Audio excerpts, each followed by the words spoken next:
on First Take. Jeff Saturday compared what Dak Prescott is going through is very similar to Peyton Manning when he was with the Colts. He mentioned the pressure of trying to win playoffs being very similar with both Peyton and Dak. And Dak is this year is entering the season that Peyton won his first Super Bowl. Stephen A. Smith found it ridiculous comparing Peyton Manning and Dak Prescott, calling Peyton the greatest regular season quarterback ever. Smith also said that Peyton ran the offense and called his own plays, where Dak was helped out by Kellen Moore and Mike McCarthy. Smith also compared Peyton mostly losing in the playoffs against Tom Brady, while Dak never lost to a quarterback that is good besides Aaron Rodgers once. In 27 playoff games, Peyton had 7,339 passing yards, 40 touchdowns, 25 interceptions, and an 87.4 passer rating. In 7 playoff games, Dak has 1,962 passing yards, 14 touchdowns, 7 interceptions, and a 91.8 passer rating. First of all, I would never compare Dak Prescott to Peyton Manning. Ever. Ever. Peyton Manning, you can argue, is one of the top 8 quarterbacks to ever play the game. So I would never do that. I would never, and I understand what Jeff Saturday is trying to compare him to. I just wouldn't have compared him to Peyton Manning. But what I will say, what Dak Prescott is going through right now as a Dallas Cowboy, you can compare to what Peyton Manning was going through when he was playing for the Colts. Now, the Colts obviously is an America's team. The Colts have a huge amount of fans, and Peyton Manning, when he came out of the draft, was expected to be an all-world quarterback. His first year, he had one of the worst seasons a rookie quarterback has ever had. But then after that, he started figuring things out, the speed of the game, and he became Peyton Manning and won like 4 or 5 MVPs and was one of the greatest regular season quarterbacks we've ever seen. Dak Prescott should not be compared to him. But what Dak Prescott has done, playing in Dallas, playing in front of all the Dallas fans, playing with all this stuff that's gone on and off the field. I mean, I said it yesterday. His mother passing away before he even stepped on an NFL field. His brother committing suicide. Him snapping his leg back when everybody thought his career was over. And then having a bad season the way he did, throwing like 13, 14 interceptions, and then coming out and saying that he's going to have an all-world season. He's going to throw less than 9 interceptions, and he did the year after that, and that was last year where he was runner-up for the MVP. There's a lot of pressure on Dak Prescott. And remember, he was a 4th-round draft pick. He wasn't drafted in the 1st round. He wasn't drafted at number 1 or number 2 or number 3 like Zach Wilson was or Peyton Manning was. I remember when everybody loved Russell Wilson. Remember that? Mm-hmm. Remember that? I remember that. And I remember when the Seahawks signed Flynn, Matt Flynn. Does anybody remember that? He gave him a lot of money. They gave him a lot of money. I think he was making like 14, 15 million a year. Mm-hmm. And this guy backed up Aaron Rodgers. And when Aaron Rodgers broke his collarbone, I remember that year, Matt Flynn came in and had 3 or 4 or 5 really good games at the end of the season. Beat the Cowboys. And they were like, oh my God, this guy's the next big up and coming quarterback. What a steal. The Seahawks signed him and never played him. He never stepped on an NFL field except when Russell Wilson got hurt in the playoffs. That was the first time he stepped on the field for the Seattle Seahawks. And Russell Wilson went on to win a Super Bowl, went on to be one of the best quarterbacks in the league for like 5 or 6 years. And Matt Flynn, nobody knows what happened to him. He disappeared. He went back to Green Bay and then disappeared. Beat the Cowboys the next year. Off the face of the earth. Nobody knows what happened to him. So why am I bringing this up? Everybody's like, why are you bringing up Matt Flynn and Russell Wilson? Because if Dak Prescott played for that Seattle Seahawks team and won a Super Bowl, and by the way, when Russell Wilson won that Super Bowl, he was not the MVP. He was not the MVP. He had an all-world defense. He had the best defense in the NFL, the best secondary the NFL has ever seen. the Legion of Boom. If Dak won a Super Bowl, you would not, I repeat, you would not be hearing the Cowboy fans cheering and wishing his death. Wishing his death. I know about 6 Cowboy fans that can't stand Dak Prescott. Hopes he dies. Hopes he breaks his leg and his career is over. The pressure that this kid has on him is despicable. And let me ask you guys a question. We mentioned the Giants, right? What have the Cowboys done for him? Offensively, they had Amari Cooper on this roster. They draft CeeDee Lamb. They had Amari Cooper and CeeDee Lamb on one team for 2 years. They decide, because they did not want to pay Amari Cooper after giving him $100 million, they didn't want to pay him because they knew they were going to have to pay CeeDee Lamb one way or another, which was this year. So they could have had Amari Cooper for at least 2 more years before they decided, hey, you know what?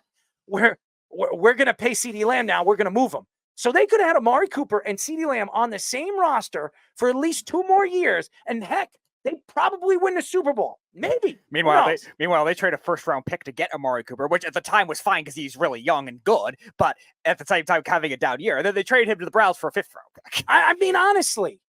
And you trade him away, and then you just give him CeeDee Lamb. And you had Zeke. Zeke was one of the most overrated, overpaid running backs in NFL history. Yes, Beav. Overrated. And I love Zeke. I love him. I watched him at Ohio State. He was one of the best running backs I've ever seen come out of Ohio State. And a lot of good running backs came out of Ohio State. A lot of them. And one of them is coming back in a couple of weeks for the Browns. Okay? I watch college football, Beav. So I know who Zeke is. He shouldn't have been drafted as the 4th pick in the 1st round by the Cowboys. Just my opinion. If they could have had Jalen Ramsey, like a couple of Cowboys fans I know. But I love the suit he was wearing when he was drafted. Oh, yeah. One of the coolest suits I've ever seen, by the way. It definitely stood out. I knew somebody that named their fantasy team Zeke's Crop Tops that year. The fact is, if you're a Dak Prescott hater, you would agree that Jeff Saturday. Well, if you're a Dak Prescott lover, you would agree with Jeff Saturday. And if you're a hater, you wouldn't agree with Jeff Saturday. And I'm going to tell you this. Stephen A. Smith can't stand the Cowboys. He can't stand the Cowboys. He goes on and puts up shorts on ESPN every time the Cowboys lose. Every time. Every weekend when the Cowboys lose. And when they win, he makes excuses. He makes, Dak sucks, this, that. They got lucky, even though they completely crushed one of the best defenses in the NFL this past Sunday. They don't want to give Dak any credit for what he did. And either does the Cowboy fans. They don't want to give him any credit. But I'm going to tell you guys one thing. If Dak wins the Super Bowl with this team, if he goes to a Super Bowl with this garbage of a team, not only do I think with his numbers and what he is doing for the Cowboys, he's a borderline Hall of Famer, I would argue he should be. Because this team is not good. This is not a good team. I'm just being honest with you. Ezekiel Elliott is your number 1 option at running back. Zeke, a player that you got rid of, he goes to the Patriots. He was a 3rd string. Fine, but nothing special. He was a 3rd string running back for the New England Patriots last year. You bring him back because you got him on the cheap. And you bring him, he had 40 yards on Sunday, and all the Cowboys, we got Zeke back. He got a touchdown. Zeke sucks. And you have CeeDee Lamb and Ferguson. Those are your weapons. Those are your weapons. Ferguson, and this is just being honest after last year. Ferguson probably wouldn't start for more than 7 or 8 teams right now in the NFL. He also got hurt in game 1. I'm just saying, 7 or 8 teams in the NFL. That's where he's at. He's not an elite tight end. He's not. And for any Cowboy fan to believe that, they're idiots. The only elite player they have right now on their roster, besides Micah Parsons and Dak Prescott, is CeeDee Lamb. And these are the 3 guys you're going to have to pay. You just paid Dak 60. You paid CeeDee Lamb about 30-something million. And then you're going to pay Micah Parsons about 30-something million too. So you're going to have 3 players, elite players, Now you're going to pay over $100 million. That's more than a quarter of your salary. More than a quarter of your salary. So, yeah, if I'm a Cowboy fan and I'm looking at this team and this organization, I would worry. And not because of Dak and thinking that Dak's not a good quarterback, because he is. I wouldn't compare him to Peyton Manning, but I would say I would compare Dak from the past. I'm trying to think of a quarterback that I can compare him to.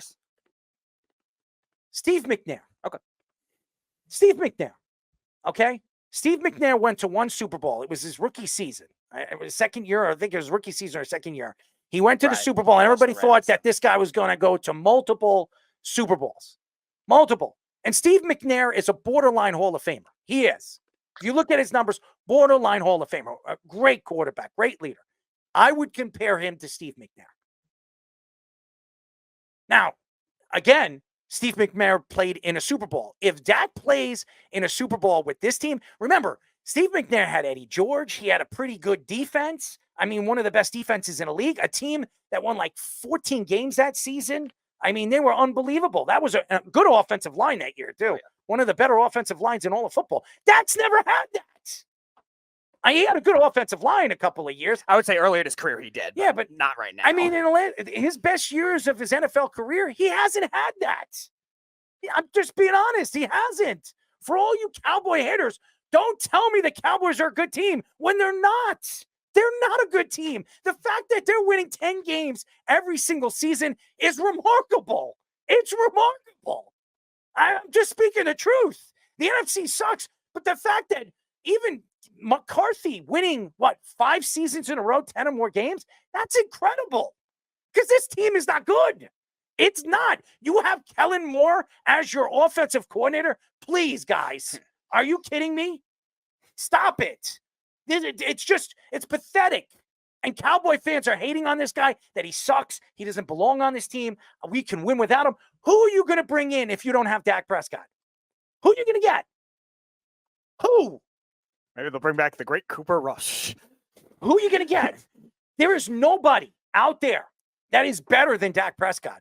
I would take probably 7 quarterbacks or 6 quarterbacks right now over Dak Prescott. Maybe the Cowboys will trade for Daniel Jones at the trade deadline. I'm just being serious. I don't know what anybody thinks. I don't know why anybody thinks that Dak Prescott's not a good quarterback. It doesn't make it. PFF would tell you that he's a good quarterback. I mean, every single number in the last year and a half. I mean, the year before last year, he didn't play well, and he knows he didn't play well. He knows he didn't play well. And then he came back and had an MVP season. And this year, I expect him to have 4,000 some odd yards.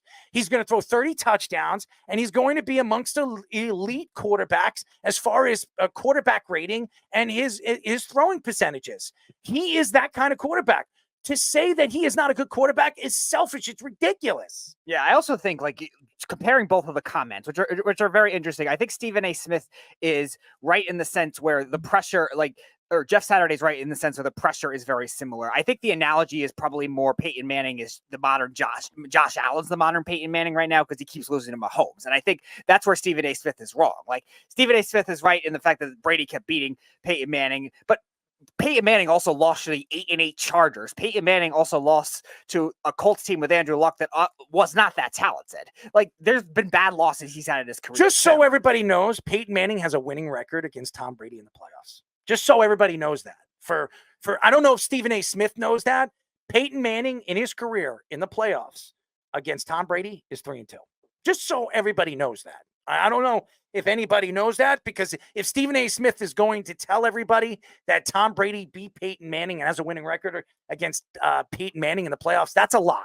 That is a lie. So right there, Stephen A. Smith doesn't know what he's speaking about. Yeah, you can look that up. Jeff Saturday, I also think the similar level of pressure is right for this point in their careers because the Colts and Cowboys are at very similar points. I just think the better analogy is Josh Allen, because Josh Allen has lost to Mahomes. Josh Allen, the last 2 games they've played in the playoffs, the first year was a blowout. That was the one where Stephon Diggs had that infamous expression where he was looking down on the field when the Chiefs won the Super Bowl. But the next 2, one was a shootout, the other one was last year where they lost in a game-winning field goal. Dak Prescott also, in comparison to that kind of thing. I'm sorry. I was wrong. It's not 3-2. He was 14-3 again. I'm sorry, 14-13 against Tom Brady in the playoffs. Okay. Now, No, you were right. I'm sorry, you were right. Actually, originally that includes regular season. That includes regular season. Okay, I'm sorry. So he's 3-2 against Tom Brady in the playoffs. He's 14-13 against Tom Brady in his whole career. So he has a winning record against Tom Brady. He doesn't have 7 Super Bowls like Tom Brady, but that takes a team to win Super Bowls. How many times do I have to tell you, idiots? Sorry. Also, going to Stephen A. Smith's comment as well about, yes, Peyton Manning is revolutionized the game by calling the audibles the way he did. That shouldn't discriminate against any other quarterbacks of today. Dak Prescott cannot be the only one single out for that kind of thing either. Just because these offensive coaches are available now to them. Peyton Manning didn't have that kind of luxury, obviously. Now, Tony Dungy was a great coach. I'm not saying he wasn't, but like they didn't have a Sean McVay or a Kyle Shanahan or one of those guys helping out the quarterbacks now.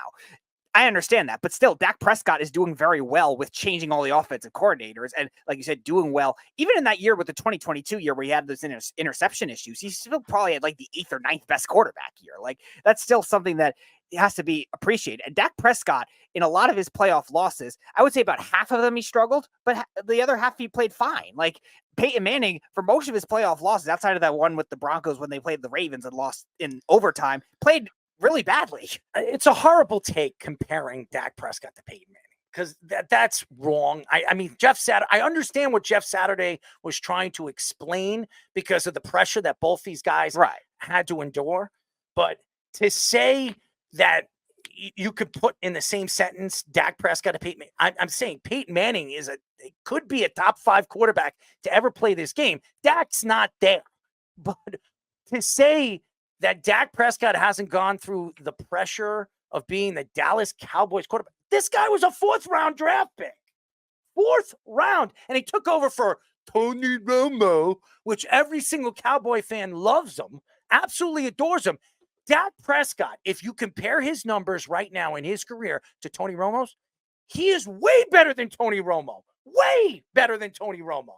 For everybody to think that Tony Romo is a borderline Hall of Famer, if Tony Romo is a borderline Hall of Famer, Dak Prescott, when he's done with his career, is one of the greatest quarterbacks to ever play for the Cowboys. He'll need like a season and a half. It's ridiculous. That's dumb. Surpass his touchdown total, and then his yardage total. It's ridiculous. He probably needs another 2-3 seasons. But it's right there. How old is Dak Prescott? 31. He's 31 years old. He's in the prime of his career. How many years do you think Dak Prescott has left? At least 3. More than that. More than that. Oh, yeah. He is going to play 5, maybe even 7 years. You're going to tell me in 5 or 7 years, he's not going to be amongst the greatest quarterbacks when it comes to yards thrown and touchdowns to interceptions and ratios of PFF, the way he is playing right now, and his statistics are showing over the last year and a half. If he plays like he did last year, and even in game number 1, his quarterback rating was what, an 89? 89. You're going to tell me that Dak Prescott isn't going to be a Hall of Famer? He is going to be a Hall of Famer. Tony Romo will never make the Hall of Fame. For all you Cowboy lovers, he's never going to the Hall of Fame as a quarterback. The best chance he has to going to the Hall of Fame is as an analyst. I will say that over and over and over again. And when he is done, when Dak Prescott is done with his career, he will have every quarterback record any Dallas Cowboy quarterback has ever had. Yes, Beeve, your guy that you absolutely hate will have every single quarterback number or numbers in Dallas Cowboy history. So take that on, Cowboy fans. Well, I'll add one last thing. Oh, yeah. I'll add one last thing. You brought up a little while back Steve McNair as a comp for him. And yeah. I don't think he runs as much as Steve McNair. Steve McNair, people talk about as being the ultimate leader. Is Dak the ultimate leader? He's definitely up there in the same way. So I think it's a pretty good comparison as far as the type of player they were off the field. If you're going to talk about on the field, maybe someone was a little less mobile, but that was a great comparison. I'm sorry to cut you off. The reason why I compare him, he's African-American. When Steve McNair came into the league, Steve McNair was a first-round draft pick. And a lot of people, Steve McNair was upset that he would not, he wasn't going to start in the beginning of the season. And I remember Fisher,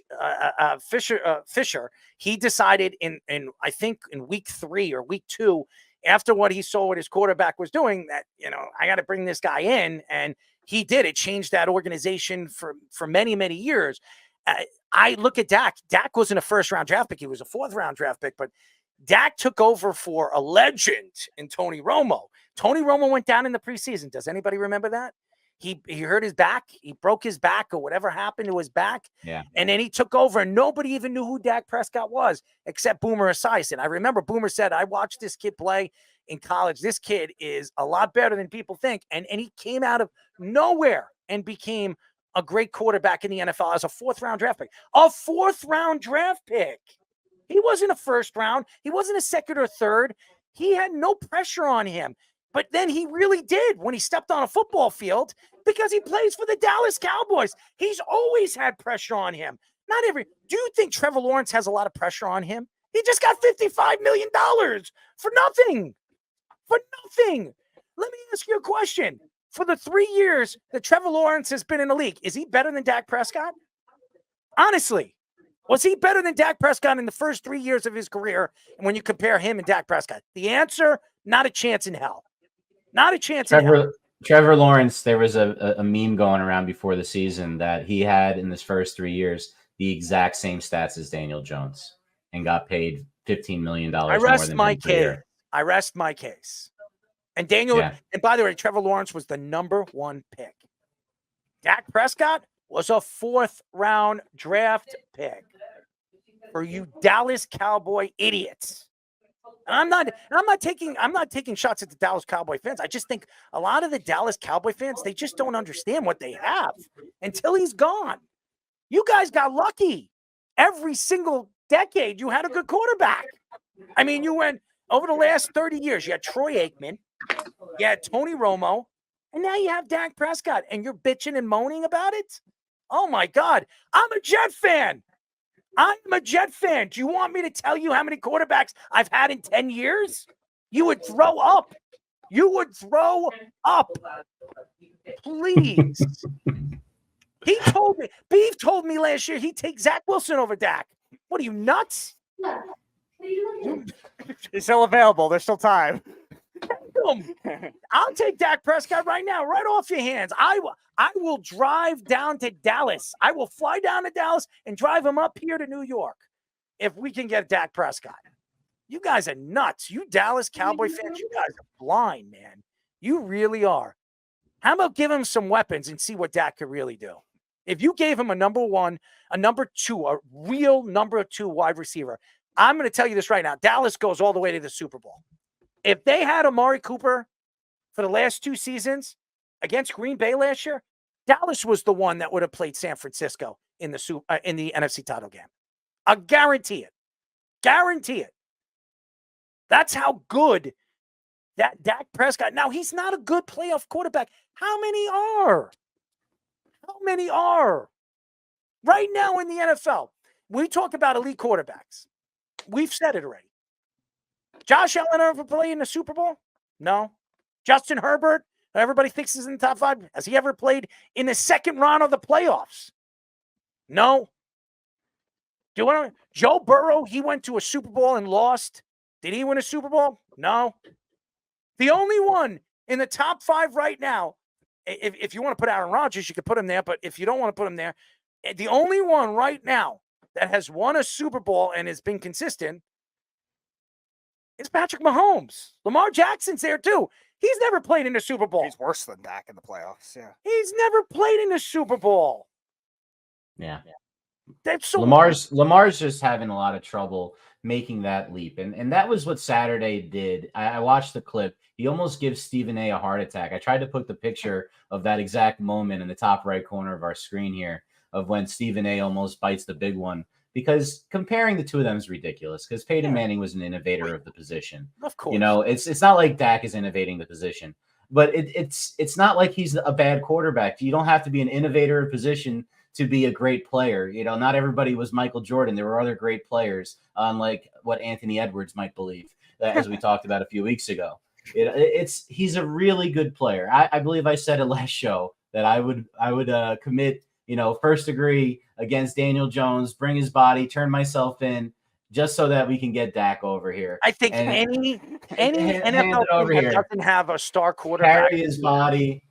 You know, it's just out of control how some fans in a state of Texas put pressure on guys who are doing really well when they should be putting pressure on maybe the front office for giving the deals to the right people, maybe the front office for running a better culture inside the program so that you don't have guys that don't step up in big moments. And the defense, how they packed it in at the end of the year last year, we'll see if they recover against that when they face a good offense. Because I don't know if it's the same essential defense with losing a couple of pieces. Fish, there's a funny stat I saw when the Texans beat the Browns in the playoffs last year. Playoff wins in the 21st century in the state of Texas. They have 5 and the Cowboys have 4. Yeah. What is that? And that's the Texans. I don't understand it. I really don't understand this. Dak Prescott, and I'll say it again, he's a top 5 quarterback right now in the NFL. I don't care what anybody says. He's a top 5 in my book, and I'll say it again. And I've been ridiculed all over social media when I said that. Oh, Dak sucks. CD makes him look good. Really? The quarterback throws CD the ball, does he not? So to tell me or tell anybody that CD makes Dak look good, Dak makes CD look good too. What are you guys talking about? When Dak throws the over the shoulder and throws a perfect pass, you're going to tell me CeeDee Lamb was the one that told him to throw it over the shoulder and actually helped him throw it over the shoulder? That's ridiculous. It's ridiculous. I don't understand it. Kyle Shanahan told the NFL Network that Christian McCaffrey might also have an Achilles injury in addition to the calf injury. He added that McCaffrey would have played in week 1 if it was a playoff game, but there is no need to put extra stress on his leg in week 1. Jordan Mason said during the post-game interview that Kyle Shanahan told him on Friday to be ready to start. According to the NFL rules, the 49ers would have had to list McCaffrey as out before 4 p.m. Eastern time of their scheduled game, and he was still listed as questionable at the time. The Athletic reports that the NFL is not expected to do a formal investigation into the 49ers botching this injury report. Kyle Shanahan says that McCaffrey is a long shot to play in week 2 against the Vikings. They don't need him for the Vikings. After what we saw against the Jets, they do not need him. And I'm going to tell you this, they might have found a pretty good young running back. And if Jordan Mason puts up these kind of numbers against this Minnesota Viking team and explodes again with over 100 yards and 2 touchdowns, then they have a weapon they can use if Christian McCaffrey is hurt throughout the season. Now, they've always had good running backs. If you go back over the last 30 years and you look at, Gore's one of the greatest running backs of all time, okay? I mean, you can't even argue that. I mean, what he has done. He played forever. I mean, Gore played for what, 17, 18 years? Yep, even played out 2 extra years just to play with Adam Gase. I mean, it's ridiculous what Gore has done, in his career. He's a Hall of Famer. When he becomes available, probably be a first ballot or second ballot Hall of Famer. He should be first ballot easily. Whatever. I'm just saying. He is going to be a first or second ballot Hall of Famer. So they've always, and if you go back even with the Steve Young and Joe Montana years, they've always had good running backs. They've always had good running games. Kyle Shanahan knows how to draft them. He does. He knows how to find these running backs in the later rounds. I mean, Christian McCaffrey was traded to the San Francisco 49ers at the trade deadline a couple of years ago. It broke during our show. I remember that. Carolina decided to part ways, and I'm sure Carolina's smacking themselves in the head for doing that. Because, among other things. But I'm saying, could you imagine Christian McCaffrey on that team, on that roster? I absolutely would be helping out offensively. There's no question, and helping Bryce Young develop. But, Christian McCaffrey is a 49er. This whole story that they have to do this and reach out to the NFL and tell the NFL before 4 p.m., I don't think that I don't think the Jets are going to complain about this, by the way. And I do not believe that the league even cares that the 49ers didn't do what they were supposed to do. I mean, this is a rule that obviously teams should follow, but for something like this in week number 1, if it was a playoff game, it'd be different. If this was a playoff game, it would be completely different. I think that the Jets would have complained or any team would have complained just to try to get something out of it. But again, this is the week one. I can't see the NFL even getting involved or even saying anything about this. But I'm going to tell you this right now. If I was the 49ers, I would make sure that Christian McCaffrey is 100% healthy. 100%. 100%. When you hear Achilles, that would scare me. Because if he goes out there and torques that Achilles, he could be out for the whole year. This is your best weapon. This is your number one weapon. And when you stop running the ball in the second half of the Super Bowl, you knew what was going to happen when the 49ers played the Kansas City Chiefs. You had a chance to win the game, and you stopped running the ball and feeding the beast, Christian McCaffrey. And if Christian McCaffrey played in this game against the New York Jets, he would have had 180 yards and 3 touchdowns. I mean, the Jets could not stop the run. Christian McCaffrey is one of the greatest. And it's crazy to say this. Christian McCaffrey in the last 3-4 years is one of the greatest running backs I've ever seen. And I've watched some good running backs. Curtis Martin, just on my team. I've watched a lot of good. I saw Barry Sanders in the top of his game. I've seen a ton of good. I've seen, many. Adrian Peterson, from a rookie to his final snap of his career. I've seen a lot of good running backs. I think in this 3-year stint, I think Christian McCaffrey is just as good as any of them. Any of them. He's unbelievable. He's not big. He's strong, obviously powerful, very fast. And what makes Christian McCaffrey so fun to watch, when he finds a seam, he bursts through it. It's not like he just goes through it. He bursts through it. It's unbelievable how fast he is it's like when I watched Odell Beckham play for the Giants, when he ran his 40 at the combine, he ran it like in 4.5 or 4.4 or something like that. I don't remember the numbers. But when he stepped on a field, nobody can catch him. Nobody could catch the guy. It was unbelievable. I mean, you had corners that ran 4.3s and 4.4s at the combine faster than him. They couldn't catch him. They couldn't catch him. It was, when you're playing in a game and the speed of a game, certain players are just completely different. They're gifted. And Christian McCaffrey, Odell Beckham, when he was at the top of his game, Justin Jefferson, he's a lot faster than he looks. He's unbelievable when he finds the seams and he bursts right through the seams. He's not electrifyingly fast. I mean, he didn't run the 40 like Xavier Worthy in a 4.2. I think he ran it in 4.4, 4.5. What makes Justin Jefferson so fantastic is his knack for the game, seeing the field the way he does, and then when he finds a seam, he just bursts through it. There are very few players at their positions right now in the NFL. When they step on a football field, you are deathly scared of.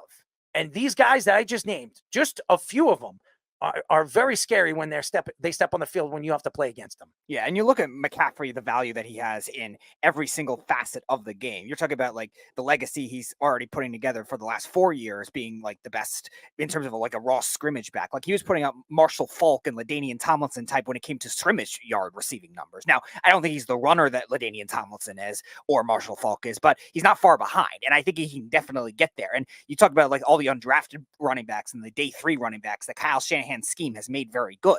Like a lot of those guys were slower guys. Like Raheem Mostert out of the draft was the only fast one. Like he was a good special teams guy with the Eagles or stuff like that, but everyone else was slow and they made that scheme, made them fast. And Christian McCaffrey has all the traits you need. So they need to be as cautious as possible with this. As far as the actual investigation with the injury, I agree with you. Maybe loosen up on it a little. I know there's other teams that have they're not even investigating it on it. Yeah. They're not even they're not expected to investigate, as the Athletic says. They're not even investigating on it. And the only reason I say that is because I think there's other teams that have done very similar things in the past. Nobody, if the Jets aren't complaining, and Robert Saleh is not going to complain about this.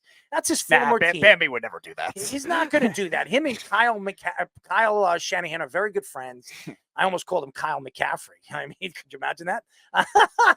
But who knows? Maybe he'll have a son with that name that'll play in the NFL in the future. If Kyle Shanahan's sleeping with his wife, it could be. That was all I was getting at, but okay. I'm just kidding. But I mean, honestly, if you look at the position that the 49ers are in, and you look at their schedule right now, their schedule is pretty easy for the first 3 or 4 games. It gets harder in the middle of the season and after their bye week. I think they have to be very precautious on this. And I mean, I'm not precautious, cautious on this and be very understanding about how important he is to their offense. Because without Christian McCaffrey, this team doesn't stand a chance to go to the Super Bowl. I mean, you've seen the Rams, just like Puka Nacua. They need to make sure that Puka Nacua is 100%. He is going to be sitting out for at least 4 to 5 weeks, maybe even 6, because the Rams have Cooper Kupp. The Rams have Williams. They have weapons. They can still win without him. They know with these 3 guys on their roster, the Rams know that their offense is even more dominant with him than without him. I could say the same thing with Christian McCaffrey. You can win with Kittle. You can win with, obviously, Brandon Ayuk and obviously Deebo Samuel. But if you have Christian McCaffrey at 100% and all 3 of these guys, you're worldly, and you can be one of the elite offenses in the league like we saw last year. And Christian McCaffrey was Offensive Player of the Year. Make sure that this guy is 100% and ready to go before you put him on the field. Right, especially with how well Mason did. Like, I'm not saying Mason's going to have that kind of success. It doesn't matter if he didn't even play that well. Yeah. You have a weapon like this, you make sure he's 110% healthy. Mm-hmm. Because there's other ways that we've seen the 49ers do well in the past with rotating running backs, with using receivers as running backs, even before Deebo Samuel came in. That was always a staple of Kyle Shanahan's scheme, even with the Niners not being as good of a team either. Bring some of those concepts back. Now, Brock Purdy is another story because last year we saw when McCaffrey got hurt and Deebo Samuel got hurt, he wasn't the same quarterback. So maybe he has a little more room to grow with that. But the 49ers get time to do it because it is early in the season too. And that's why I don't think this injury report thing is as much of a big deal. Stop with the injury report. No, they're not doing anything. Did you not read it? The Athletic reports that the NFL is not expected to even investigate it. Stop bringing about that. The real story is make sure that Christian McCaffrey is 100% healthy. Stop bringing up the investigation. There is no investigation. There's no other way that I think they can hurt Jesus, it anyway. Why is everything coming out with the There is no investigation. Because I think also because they're not. They're not. Why are you bringing it up? They're not investigating it. So why bring it up? I'm just saying it. I don't think it would hurt it. You're going to get the same principle God, anyway. please. The NFL is trying to do that kind of thing because they've let other teams get away with it too. So I think the Patriots, Bill Belichick loves doing it all the time, manipulating injury reports. Seattle did it all the time as well. So why would they possibly harm the 49ers the same way where they're just going to do the same thing and manipulate this a different way? This isn't the story. The story is making sure Christian McCaffrey is 110% healthy. That's the story, not the investigating the situation that they didn't report that he was going to be out at 4 p.m. Nobody gives a crap. Nobody I'll tell you what. Is not investigating it. I'll tell you what. He may not be 100% this year. So the last time he was hurt real bad, it followed up a 400 touch season when the Panthers just decided, hey, you're better than everyone else on our team. We're going to give you the ball every single play. He had, including playoffs, over 330 touches last year. That's a lot of touches for a running back. Usually you try to keep him closer to 200. So he was 270 in the regular season and 330 overall. That's the most he's had since his injury year. And are you surprised he's having a bad, foot now right away? That's one thing I'd be really worried about. And hopefully this Mason guy can, spell him a little bit, not have to have him all these touches. This could be a great thing for the 49ers that this guy's up to speed and can be like, spell him more than he's been spelled in the past.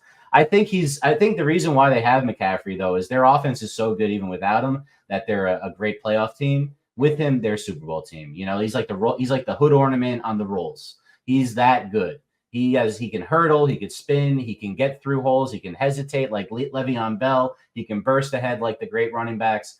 He does everything. Another guy who's playing at a Hall of Fame caliber if he could do it for a couple of more years. He's that good. The only issue that I would really worry about besides that the touches with them is, are they going to be able to continue to run the same scheme with a guy like Mason? A lot of it's predicated on the zone, the outside zone, dating back to Shanahan's dad's days with Terrell Davis.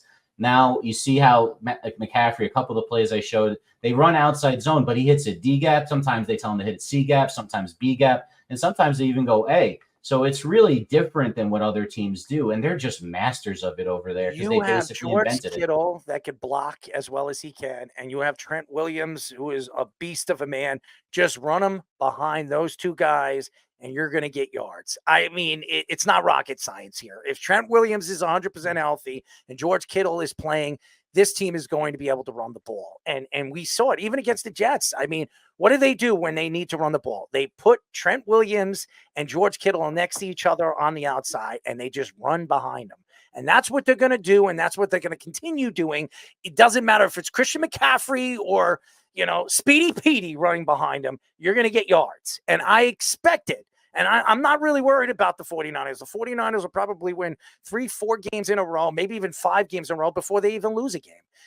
They played a very good defense in the Jets. The Jets are expected to be a top 5 defense, and they ran all over them.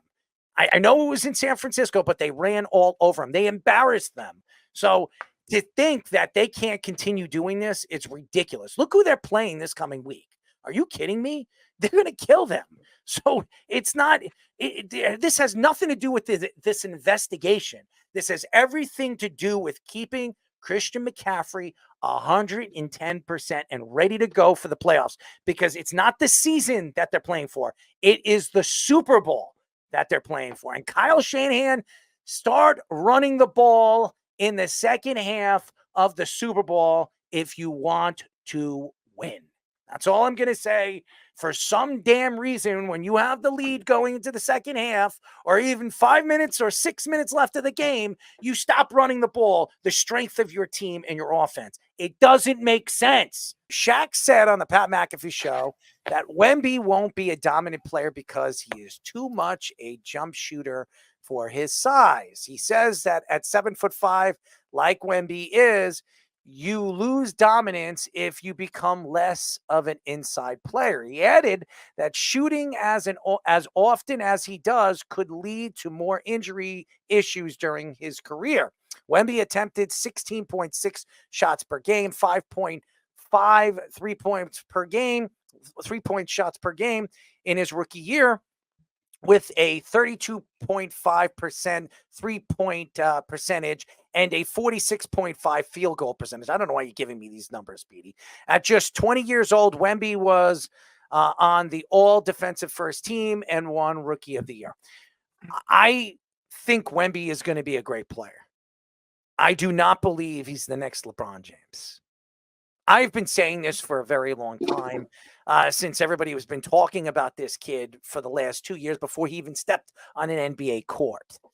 I understand these French players are huge and athletically gifted, can ball handle, could shoot, could get into the paint, and that's the new NBA. But I think Shaq is right. I mean, if you want to be a dominant big man, you have to have an inside game. And I don't think Wemby is ever going to have an inside game unless he puts on weight. He looks like a big man on stilts. That's what he looks like. He's not Giannis. He's not obviously Jokic. Look at Jokic's legs. I mean, they're tree trunks. If you look at this guy, he looks like he's standing on stilts. Has anybody watched him work out? I mean, it's unbelievable. He is tall as hell. I mean, he's unbelievably tall, but it doesn't look normal. It doesn't. And when you're playing in the NBA, when you have guys like LeBron James that is built like, I don't know what you call him. I mean, he's 280 pounds. He's 6'8". He's a beast of a man. That's the kind of body that for instance, Mitchell Robinson came into the league. He was so thin. And the Knicks drafted him in the second round because he really didn't even play any college ball that year. So he fell to the second round. If he played college ball that year, he probably is a first-round draft pick, a top 10 pick. The Knicks reached on him. They got him. And if Mitch is, playing on the court, he's a pretty good player. He's a pretty dominant player on, in the paint, defensively, and he's going to give you about 9 or 10 points, and he's going to rebound, he's going to block. That's what his strength is. Wemby is a different talent. He can ball handle, he could shoot. If you remember Anthony Davis was a point guard when he came out of high school. He was 6'2". He grew like 7 inches in a year. I mean, it's unbelievable how fast he grew. Anthony Davis, even at his build, has bigger legs than this kid. I don't know how you can get those legs bigger. I mean, if you look at his legs, they're thin. They're really, really thin. I mean, I work out, okay?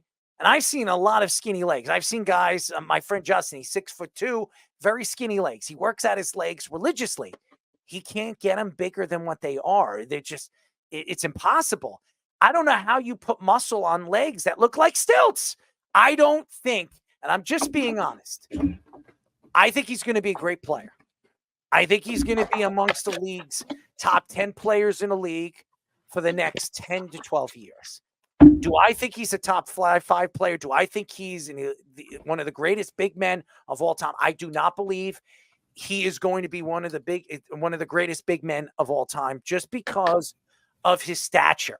I just don't think his build, the way these NBA players athletically are built now, and what the NBA looks for in size comparison to, remember when Yao Ming came into the league? The man was a big man. He was 7'4", but his legs were big. He was a big man. This guy is not a big man. That's what scares me. Like the torque on his knees. I mean, this guy was playing professional basketball at the age of 13, 14 years old. I think there's a lot of torque on his knees because of his build. And that to me is what scares me about him. His gifts as a player are, uncomparable. I've never seen a big man shoot the way this big man shoots. I've never seen a big man ball handle the way this big man ball handles. But because of his stature, it scares me. I agree with Shaq. He doesn't have he's not going to be able to build an inside game because of his size. He's going to have to be a really good perimeter shooter, and he is a good perimeter shooter. Teams are going to figure him out just like they figured out Giannis in the playoffs. And what they do is they make Giannis do things that he's uncomfortable doing, and that's why he's not as dominant in the playoffs as he is in the regular season. So my spiel here with this is I agree with Shaquille O'Neal. I don't believe Wemby is going to be a dominant player in the NBA because of it. Yeah, it's interesting because I do agree with him on the injury front. Like, definitely that kind of thing with his size is it's unconventional as it is. So being a point guard at 7'3", shooting as much as he did at 7.3, it definitely could wear down 7'5". Yeah.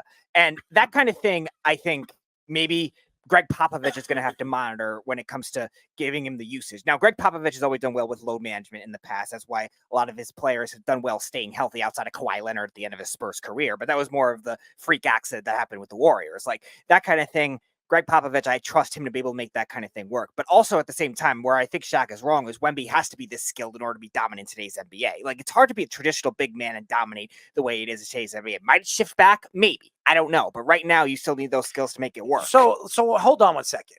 If Tim Duncan needed to develop a three-point shot when he was in the NBA, you don't think he could have? Oh, absolutely, I do. I absolutely. I don't think Shaquille O'Neal needed to do that. He never needed to do that because once he got into the paint, you couldn't stop him. So, I mean, Shaquille O'Neal in the game right now, he would be averaging 30 points. Who's going to stop that guy at his dominant points on what he was for 5 or 6 years? Do you think any big man in the NBA could stop him? I mean, honestly, nobody could right now in the NBA. And that's why I think Shaquille O'Neal is probably one of the top 3 most dominant big men I've ever seen. Because when he got into the paint, move out of the way, the train's coming through. And I just don't think Wemby is that type of player. And what scares me about Wemby is once his knee goes or once his Achilles goes, and if he doesn't really start to build muscle in his legs, and I don't know how he's going to be able to do that. I don't know if he's going to be able to do that. If you've ever seen this guy's legs, I watched this guy work out. He's got, dude, his legs are the size of my wrists, my arm. My arm. You look at my arm, you see my leg, my bicep. My biceps are bigger than his legs. It would scare me if I was an NBA owner and I'm saying, this is my best player. This is the player I'm going to build around. How am I going to get the right training to get this guy up to that size or even to protect himself in his knees and his Achilles and his ankles? I just, that's what scares me about Wemby because he's so large, so tall. and he's putting so much torque on his lower body. Right. And that's the thing I think that Greg Popovich, obviously he's not going to be probably coaching Wemby his whole career. So but what are you going to do? You're going to sit him? You're going to play him for 16, 17 minutes? That doesn't No, make no, sense. definitely not. Definitely I mean, not you got a superstar like this. You got to play him 30 minutes a game, 35 minutes a game. That's a lot of torque for a guy that's 7'5" who has no muscle in his legs. Mhm. They're stilts. Yeah. They're stilts. Go look at his legs. It's crazy how skinny his legs are. And you mentioned Kristaps Porzingis too. Kristaps Porzingis. Dude, Porzingis' legs are bigger than this guy's now, legs. but remember how skinny they were. They were bigger than this guy's legs when he came to the league. Speedy, go look at his legs. Go look at his legs. I'm telling you, I've looked at this guy's legs. I watched him work out. These are skinny legs. I think there are supermodels that have bigger legs than him. Okay. Also, Wemby doesn't have the skill set required. Like Porzingis had to not do as much ball handling as Wemby did. Now, Porzingis was fast for his size when he came into the league, and the Knicks let him ball handle for whatever reason at the beginning of his career, which caused a lot of injury issues. You're going to tell me that doesn't worry you by looking at his stature? I'm not saying it doesn't. Weird body types are always going to be that. We talk about tight ends in the NFL. We talk about these bigger point guards. Yeah, that's going to happen in various ways. And what Shaq is saying right now is if he hurts his knees or he hurts his Achilles and you rely on your jump shot, how are you going to be that dominant player if one of those things go? Because I'm going to tell you this right now. Kobe Bryant, when he tore his Achilles, he was not the same jump shooter. He's just not. I mean, Klay Thompson's not the same jump shooter after he tore his Achilles in his knee. I mean, this is the NBA. This is not the NFL. This is the NBA. You are putting a lot of torque on your knees, your ankles, and your Achilles, and your thighs, and your hamstring. I mean, this guy's got none of that. I'm telling you, his thighs are the size of my biceps. I mean, that's alarming. It is alarming, guys. I don't care what anybody says, but it's his stature. That's the only reason why I worry about him being that top 5 player. I know everybody thinks that this guy could go down as one of the greatest big men of all time. I don't see it. I just don't. Goodness. Guys, this just keeps bringing up 2 things to me. Number one, on the positive side for Wemby, I remember Kevin Durant having really skinny legs when he came out of college too, and being really skinny and so frail that remember the first couple of years, he tried to get in the post and people just pushed him right out. He just wasn't strong enough. Wemby's legs remind me that, Wemby except is he's not like 7 inches taller. Wemby is not as good a shooter as Kevin Durant is. No, absolutely not. I'm just saying as far as the physicality. Yes, but Wemby can't shoot like Kevin Durant. So, I mean, there's maybe like 5 people in the world that ever have. So he's absolutely incredible. So that's the one extreme of where it can turn out well. The other side of it is if you go back really far in history, you go back to Olajuwon's running mate in the 80s, Ralph Sampson, who was one of the greatest players in college basketball, Hall of Fame, coming out. And then he had the leg problems because he just had an outsized body, and he ended up becoming basically a perimeter shooter, barely a rotation player. And that's, after a few good years. Again, it's one of those things where I worried with Kristaps. I worry with this guy even more because he's so talented that he may be a flash in the pan. We may only get to see a few years of this until his legs go. Let's just hope for the best for this guy and that he goes more the Durant path because his talent's out of control. He's got a tremendous amount of ability. He can shoot. He can do all that other stuff. I just worry that his stature. He's a unique individual. He's a French player. He's the best French superstar we've seen since Tony Parker. I mean, Tony Parker was like, he wasn't human. Okay. This guy, he doesn't look human, but when you watch to watch him work out and his body structure, it's so what's the word? I don't know how he's going to be able to stay. I don't know how he's going to be able to be that elite player that he wants to become because of his stature. That's it. I think he's brittle. That's what I think he is. I think he's brittle, and I just don't think he is not Kevin Durant. And I know everybody wants to say, well, Kevin Durant was Kevin Durant was a unique, and the guy could shoot anywhere. He was unbelievable. I watched him play at the Rucker when he was 2 years into the NBA, and he was shooting half court shots, and they were just like, it was easy. Wemby's a great player, and he's got the ability. I don't like his stature. I don't like the way he is built. That's it.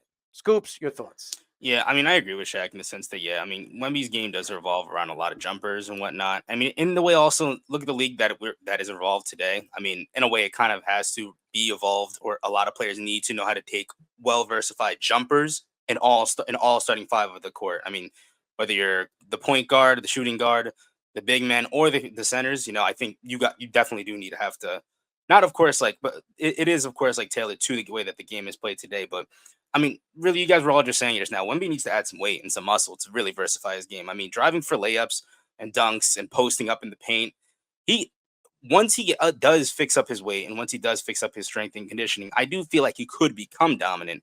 And Fish, you mentioned it with KD. I was going to mention it. And even look at Chet Holmgren. Chet Holmgren's kind of in the same boat. And also, I wanted to bring up Giannis. Giannis was also a very skinny and frail dude when he also came to the league. Of course, not Wemby frail.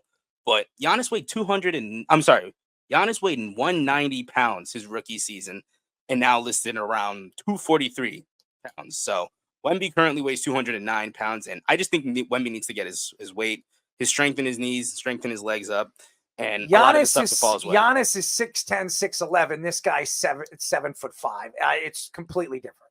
It's completely different. I don't think people understand 6 or 7 inches is a huge, huge difference. And it's a lot of torque. You're going to put muscle weight on stilts of legs. Okay. Yes, he could put up and just mute it because I can hear a background. You're putting a tremendous amount of muscle on very skinny legs. What do you think happens? I mean, for instance, I'm 5'10". All right. Usually I walk at 230, 235. I am 42 years old. As you get older, muscle weighs more than fat. That's a lot of torque on my knees. That's a lot of torque on my ankles. What do you think is going to happen as I get older? Because of the weight and the weight that I'm holding, my back's going to go. My knees are going to go. My ankles are going to go. It's what happens when you're playing a professional sport, 82 games a season, or even let's cut it down because it's Greg Popovich, 58 games a season. Okay. Like LeBron James, the little baby boy. All right. You're still putting a lot of torque on your knees and your ankles. How long is it going to be when those ankles, those knees are going to create problems because of his size? I think Shaq is completely right. I think he is right. I don't know if he's going to be dominant because of his body stature, his stature of his body, not because I don't think he's got the skills. I don't think he's going to be able to get in the paint. Once he gets in the paint, these guys are going to push him around. They're going to push him around. So, and everybody says, well, Giannis is 6'10", 6'11". It's different. You got to compare him to the other big guys that were in the league at his size. How about Yao Ming? Yao Ming, when he came into the league, he was like 230, 240. This guy's nowhere close to that. And his legs were like tree trunks. This guy's legs are like stilts. They're as thick as a baseball bat. I mean, come on, guys. I mean, have you ever seen him work out? Go look at the videos. I'm watching this guy. He's doing leg workouts and leg presses. I'm like, dude, what are you doing? I mean, it doesn't look normal. He doesn't look normal. Okay. And he's gifted. There's no question that he is. They're going to have to be very, very careful on this kid moving forward. And I do think he's going to be a great player in this league. He'll be a top 10 player, no question. But will he be the best player in the league? I don't think he's going to be the best player in the league. I think there's a lot of good young players coming up. One of them I've been talking about, and Cooper Flagg. Watch out for that kid. I'm telling you right now. I've been saying this. Watching him play high school ball in 9th grade, I've been talking about him for the last 3 years. This kid is the real deal. I did not think he was going to Duke. I was very surprised. I'm very happy that he picked Duke because everybody knows my feeling about the Duke Blue Devils. I don't like Shire. I don't like him coaching him, but he's going to make Shire look really, really good. That's all I'm going to say. This kid is real. He's really good. He can ball handle. He can shoot. He can go to the hole. He can block.